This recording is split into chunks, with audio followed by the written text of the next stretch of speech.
Stay right there because Sports Overtime is coming up. And Zach Stepanek is here to talk about what's ahead. Zach. Leon, well, coming up on Sports Overtime, we'll recap Championship Sunday in the NFL, hear from Tigers general manager El Avila, and welcome in-studio guests from Hope and Kelvin to discuss the rivalry. All that and more straight ahead in Sports Overtime.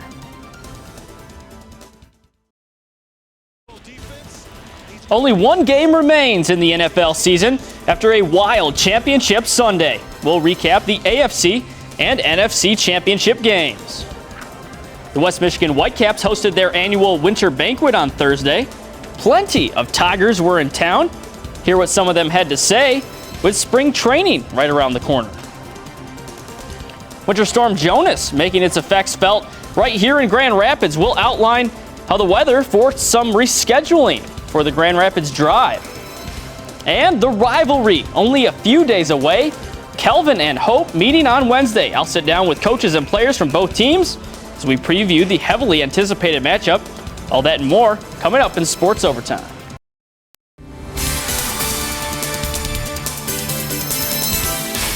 Hello and welcome to Sports Overtime. I'm Zach Stepanek. Conference Championship Sunday in the books, and we have a Super Bowl matchup ready and raring to go. Before we get there, let's start in the NFC. The Carolina Panthers hosting the Arizona Cardinals today. The first time ever the Panthers hosted an NFC Championship game. We'll go to this game right now. Palmer, the 2002 Heisman Trophy winner, in his Cardinals versus Newton in the 2010 Heisman Trophy winner. First time ever that two Heisman Trophy winners have hooked up in the playoffs. First quarter, Cam Newton airing it out. Corey Brown, 86 yards to the house. Panthers took a big early lead, 17-10. Then in the fourth quarter, Arizona can only put up 7 so far. Carson connects with Darren Fells. Arizona kind of struggling at that point, down 19. Cam Newton again on the blitz, finds Michigan's own Devin Funchess 5 yards out.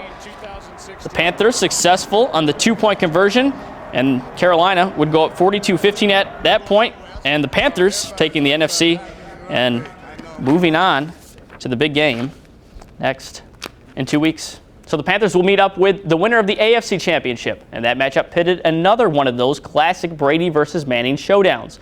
The 17th meeting between these two future Hall of Famers, and Manning looking to turn around his fortunes. Brady owning an 11-5 mark all-time against the Broncos gunslinger, although Manning does hold a 2-1 advantage over Brady in conference title games. Manning and the Broncos welcoming Brady and the Patriots to the mile-high city of Denver, Colorado. First quarter, Peyton Manning. The Sheriff, plenty of time, throws to Owen Daniels. That was the first score of the game. Broncos up 7-zip. Patriots would respond with a Steven Jackson rushing touchdown, but Steven Gostkowski misses the extra point. That ended an NFL record 523 consecutive PATs for Gostkowski. Then the second quarter, Manning again connects with Daniels back at the end zone. Daniels' second touchdown of the game. Denver up 14-6.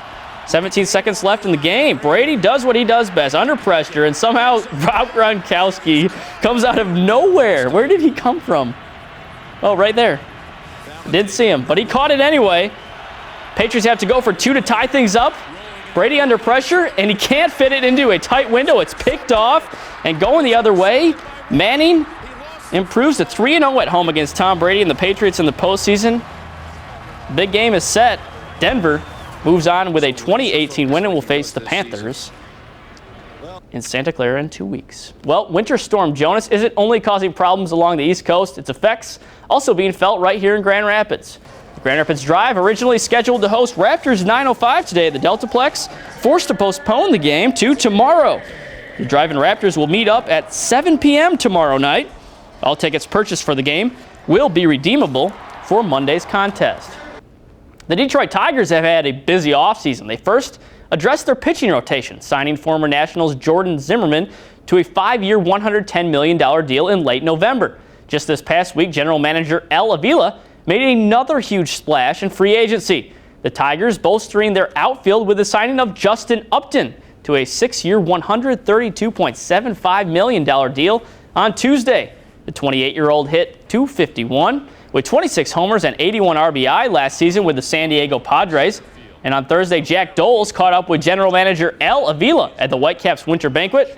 and talked with him about expectations and much more heading into 2016. Well, we like our lineup a lot. We think the addition of Upton really crystallizes everything on that lineup. But the main thing here, and the reason that we're so optimistic, is not so much the new additions, but the health of the core players that are returning. Is the pressure greater on you after what you were able to acquire for this team to produce? Well, I mean, there's always pressure to produce, but really it's just part of the job. If you don't look at it as pressure, you look at it as a job that needs to get done. And at the end of the year, we kind of mapped out what we needed. We set up a list of players that we were going to target. Lucky for us that we were able to get our number one pitcher that we wanted, and Jordan Zimmerman, and actually also Upton was number one on top of that list too. So it's a rarity that you get the top guy that you have on your list, and we were fortunate that this year we came away with that. What did you like about Zimmerman more than, say, Price and Greinke and some of the other guys that were on the market? Well, with Price, as you know, we had him, and obviously, if he's not the best, he's certainly one of the top or one of the best pitchers in the entire game, as is Greinke. And we did have him up there 1 and 2. But as you guys know, we did try to sign Price when we had him, and we could not do that. So the next level was Zimmerman, and so we considered him the best player available at that time, and quite frankly, and watching him pitch over the years, we felt that he was very consistent. He's got great stuff, got great makeup, and we felt that he would be the best addition to our rotation. With Upton, do you see him in the 2-hole right now, or is that going to be completely up to Brad? That's completely up to Brad. We've talked about it. He's got the flexibility, whether he wants to hit him up there second, or if he wants to hit him lower in the order, fifth or sixth. That's completely up to him, and I'm sure he and his coaches will figure it out in spring training. There's been a lot of talk about too many righties in the lineup. Is that possible, or are these just too good a quality right-handed bats? No, I don't really believe in that. You can't have righty-lefty all the time. And if you have right-handed hitters that are real good, and we do, then really the difference is not that big, and it's nothing that you should worry about. Because if you look at our lineup right now, all of those guys can hit right-handed pitching. So it's not really something that we fear going into the season. How much more comfortable are you with this bullpen? Well, we're pretty comfortable now, compared to last year. You got to, if you remember, Joe Nathan in the first game of the season hurt his arm and couldn't pitch the rest of the season. So we went in with Soria moving into the closer's role, and then we, obviously we lacked the setup man because now he became the closer, and things of that nature, and injuries happen, and so this year with the addition of Rodriguez, and also we signed Mark Lowe, which is an experienced setup man, and the trade for Justin Wilson really helps us a lot. And but also we have to acknowledge a good job that Wilson did for us last year, Alex Wilson that is, and Drew Verhagen and Hardy. Those guys are coming back, and those guys did a good job. So we feel pretty good about our bullpen and the depth that we bring in this year. How much did the disappointment of last year drive Mr. Ilitch to do what he did this offseason? Well, Mr. Ilitch is a driven man. I don't know that the disappointment of losing and all the struggles that we had really was a motivation. He's always been motivated for the last, ever since I've been here.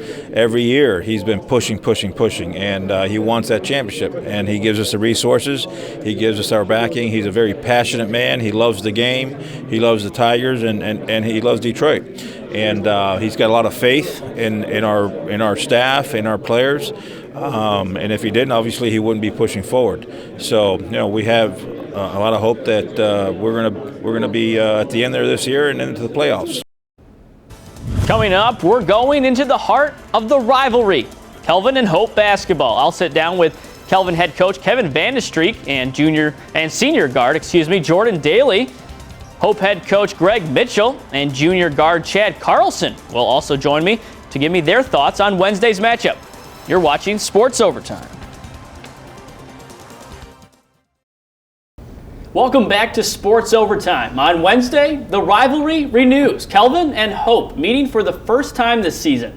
With the 192nd installment 3 days away, we are breaking down the matchup. First, taking a look at the Kelvin side of things. And right now, I am joined by Calvin Head men's basketball coach, Kevin Vandestreek, as well as senior guard and Grand Rapids Christian product, Jordan Daly. Guys, thanks so much for stopping in today. Thanks for having us. Thank you. Well, we'll start with you, Coach Vandestreek. First off, 20 years as a head coach at Calvin College. What does that mean to you? Well, it's a pretty significant accomplishment, I think. You know, we've had great players, great support. It's just been a really fun environment. I feel really blessed to have been a part of it. And 20 years at the helm of the Knights means 20 years involved with the rivalry. Take me into the rivalry. What does it mean?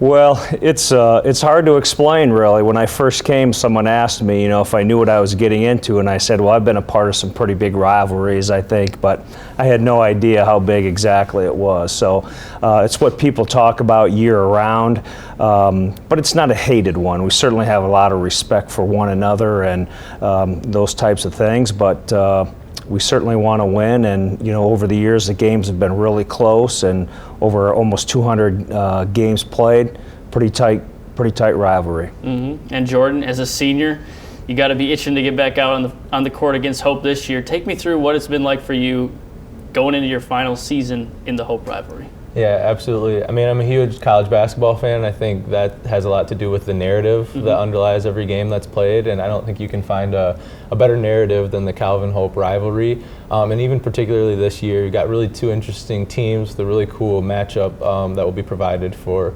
those who are involved with the rivalry. And as a senior, I've got a little extra passion to be out there and understand that I can't take these types of situations for granted because, you know, time is limited out there on the court, and so I'll enjoy it for sure. I have to ask, what's the greatest memory that you have of this rivalry?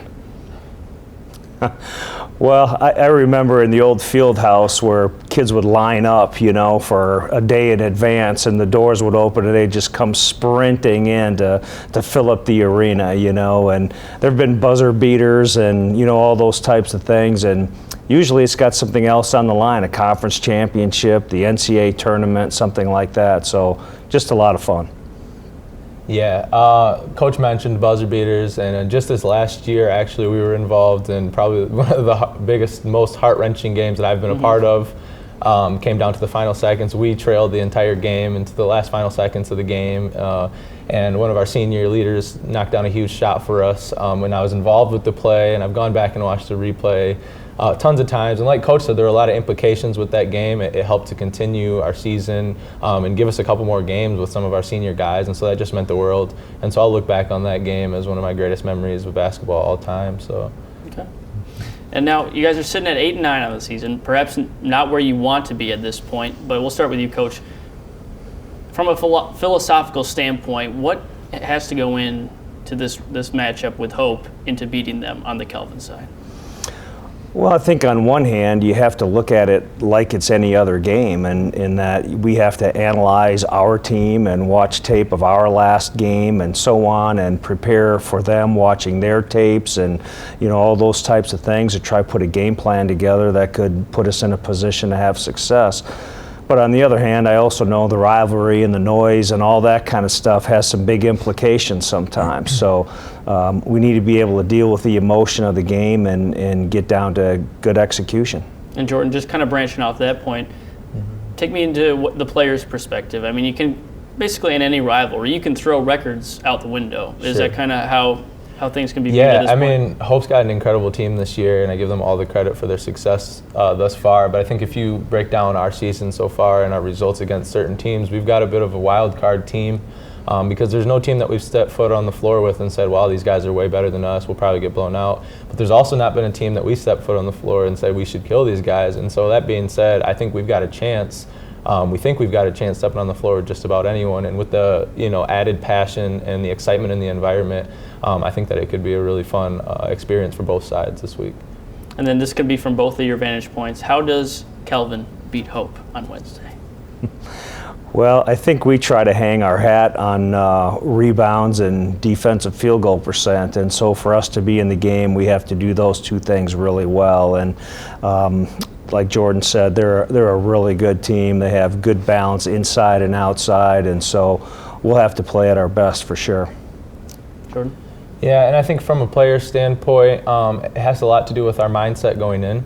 And we've had that conversation in previous games as well. We've got to come into the game with a passion, with an excitement, with an enthusiasm, understanding that we're lucky to be able to play in an environment and a game like that. And so to back away from it isn't what we need. We need to charge in head first and take advantage of the opportunity. And so that involves us coming together as a group, as a team, and being ready and prepared for war. So sounds good. Well, you guys sound like you have a plan in place for Wednesday, and looking forward to seeing it in action.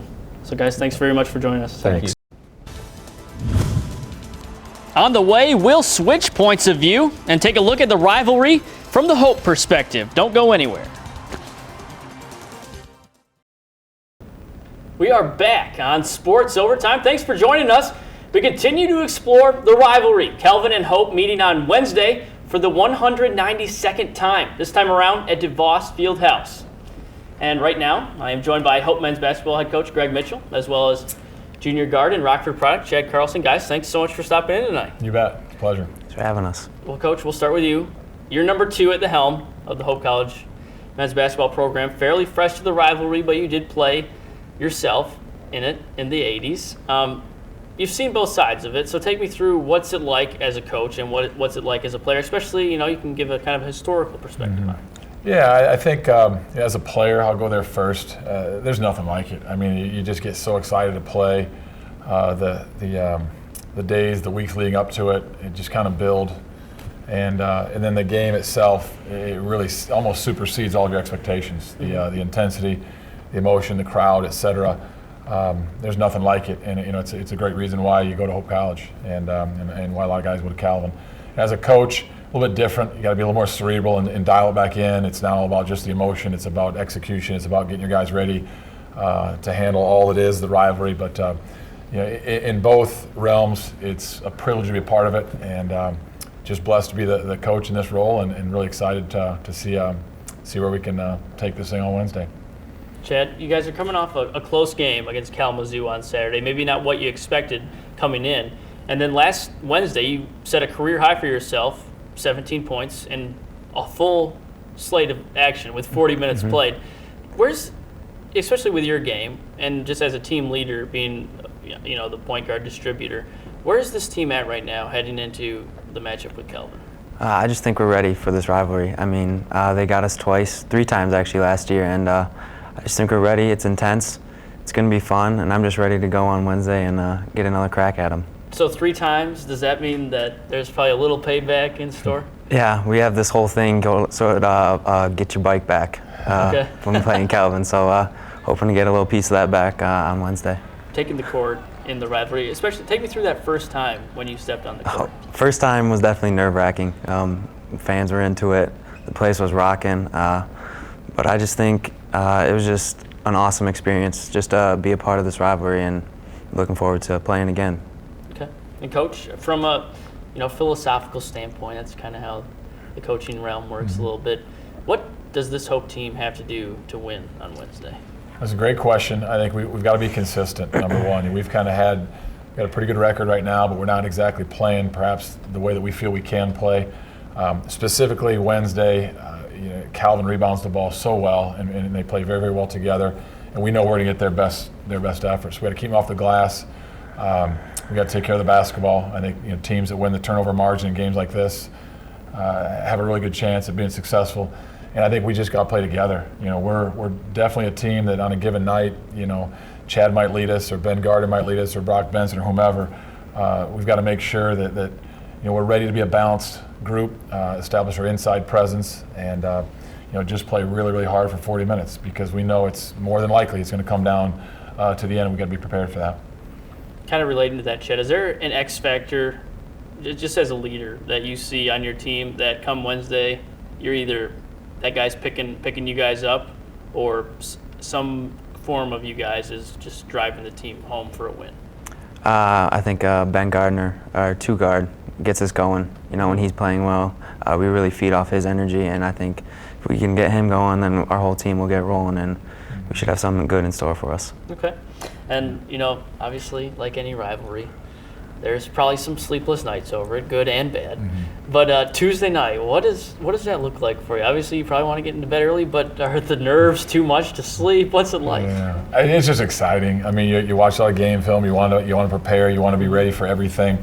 But you're right. I think those are the nights where you just want it to get here, and it might be a little bit difficult to fall asleep. But we'll find our way and get a good night's rest the night before. And it'll be a fun day leading up to it, and we'll just want 8 o'clock to get there as soon as possible. So Chad, you've played in it now 2 years. Still nerves when tip-off comes night before? Of course, a little bit, yeah. I'm more anxious than anything, just to get the game going. Warm-ups, the crowd's crazy, and I'm just ready to get the game started. So. Well, I'm sure DeVos Fieldhouse is going to be packed on Wednesday. Any number estimation that you guys expect or anything like that? I don't know. I mean, our student allotment of tickets are sold out. Our season tickets are sold out. Somebody might prop the back door open and let some other people in. Who knows? I'm guessing it'll be 3,800, as many people we can squeeze in there. And it's going to be an electric environment. We're going to feed off of our crowd, and hopefully, as soon as the ball goes up, we're playing with that passion and emotion that a great, sellout crowd can create. And we represent and just play the right way. Awesome. Sounds good. Well, I'm sure it will be a very electric atmosphere come Wednesday. Coach Mitchell, Chad, thanks so much for stopping in tonight and joining us on Sports Overtime. Thank you. Appreciate it. After the break, we'll end with the greatest distraction perhaps ever. Don't go away. Finally tonight, the student section at Sheridan High School in Ohio pulled off perhaps the greatest free throw distraction of all time. You have to see it to believe it. Check this out. We'll call this one the birth of a man-child. Creativity flowing. Even made the shooter miss. No tickling of the twine there. That's got to go down in the record books right there. Well, we are down to the final seconds of Sports Overtime. On behalf of the entire production crew, I'm Zach Sapanek. Thanks for staying up late with us. Hope you'll join us again next week, same time, same place. Until then, take care and have a great week. Rebound that team is big, especially the way we are right now. And hey, Costello I'm telling you, he did not practice a second. He didn't go through a walkthrough. Here's Darren Helm. He's in the clear. Sky!